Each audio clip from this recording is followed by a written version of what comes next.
আমার সোনার বাংলা, আমি তোমায় ভালোবাসি।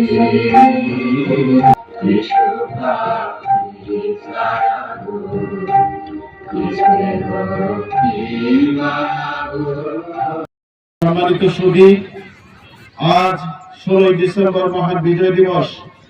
মহান বিজয়ের এই দিনে গভীর শ্রদ্ধা এবং কৃতজ্ঞতার সাথে স্মরণ করছি সকল বীর মুক্তিযোদ্ধা ও অমর শহীদদের এবং মুক্তিযুদ্ধে নির্যাতিত মা বোনদের, যাদের বীরত্ব এবং আত্মত্যাগের বিনিময়ে আমরা অর্জন করেছি স্বাধীন সার্বভৌম বাংলাদেশ।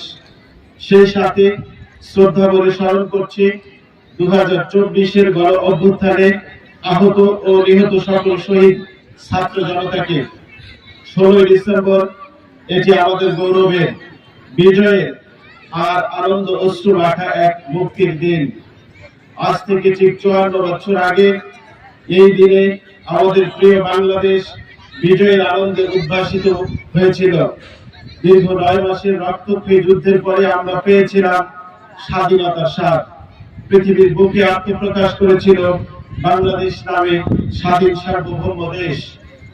আজ জুলাই আগস্টের পরবর্তী প্রেক্ষাপটে দাঁড়িয়ে আমরা নতুন সম্ভাবনা এবং বাংলাদেশের স্বাধীনতা উদযাপন করছি। আজ আমাদের দেশের রাজনৈতিক প্রেক্ষাপট নতুন রূপ নিচ্ছে। আমরা চাই এই পরিবর্তন জাতির উন্নতি, ন্যায় বিচার এবং গণতান্ত্রিক অধিকার প্রতিষ্ঠার পথে সাফল্য নিয়ে আসুক।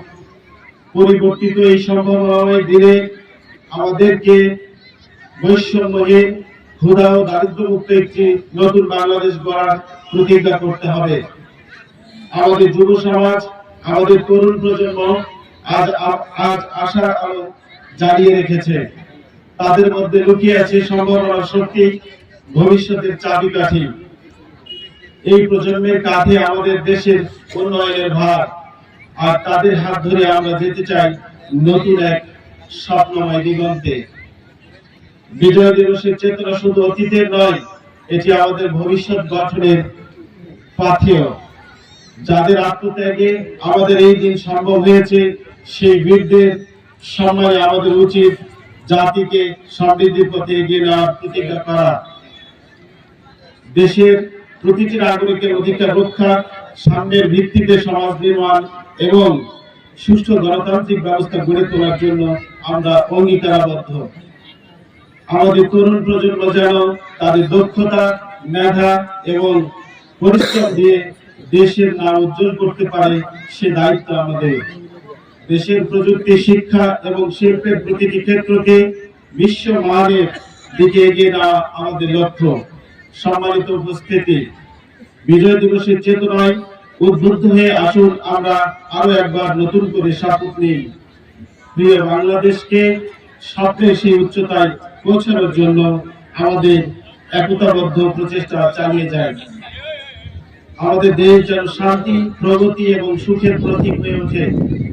আমাদের নবপ্রজন্মকে স্বপ্ন দেখায় যে তারা হবে এমন এক বাংলাদেশ নির্মাতা, যেখানে প্রতিটি নাগরিক তার অধিকার নিয়ে স্বাধীনভাবে বাঁচতে পারবে।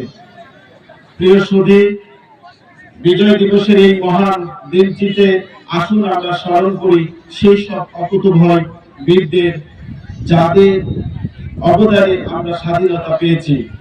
আমরা যেন তাদের ত্যাগকে সম্মান দিয়ে দেশকে আরো উচ্চ শিখরে নিয়ে যাই। আমাদের এই যাত্রা যেন অবিরত চলতে থাকে। এতক্ষণ ধৈর্য সহকারে আমার বক্তব্য শোনার জন্য উপস্থিত সকলের প্রতি কৃতজ্ঞতা জ্ঞাপন করছি। 16 ডিসেম্বর মহান বিজয় দিবস 2025 আমাদের জাতীয় জীবনে ঐক্যের বার্তা নিয়ে আসুক। আমি আপনাদের সকলের সুস্বাস্থ্য ও দীর্ঘায়ু কামনা করছি। আসসালামু আলাইকুম, আদাব। এই পর্যায়ে বিদ্যালয়ে এগিয়ে আসছে এশিয়ান স্কুল অ্যান্ড কলেজ, সুনাগরিক হিসেবে গড়ে তোলার এক অনন্য বিদ্যালয়। 2008 সালে প্রতিষ্ঠিত শিক্ষা প্রতিষ্ঠানটি অভিভাবকদের মঞ্চ দিয়ে প্রবেশ করছে Asian school and college.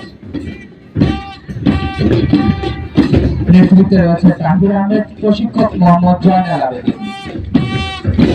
Asian school and কলেজের পরে যুক্ত পায়ে এগিয়ে আসছে নাচন মিয়া মডেল স্কুল অ্যান্ড কলেজ। আসছে নাচরপিয়া মডেল স্কুল অ্যান্ড কলেজ। 2008 সালে স্থাপিত এই প্রতিষ্ঠানটি সূচনা লগ্ন থেকে এ অঞ্চলের শিক্ষার আলো ছড়িয়ে দিতে গুরুত্বপূর্ণ ভূমিকা পালন করে আসছে। সাদা শার্ট, কালো প্যান্ট, নির্ধারিত স্কুল পোশাক, পরিচ্ছন্নতা, ঐক্য ও স্বাধীনতার প্রতীক। এগিয়ে আসছে মিয়া মডেল স্কুল অ্যান্ড কলেজ। অভিবাদন মঞ্চ অতিক্রম করে চলেছে এশিয়ান স্কুল অ্যান্ড কলেজ। এরপরে আসছে মিয়া মডেল স্কুল অ্যান্ড কলেজ। নেতৃত্বে রয়েছে সামিয়া হাসান সোহাগ এবং প্রশিক্ষক মোহাম্মদ শফিকুল ইসলাম।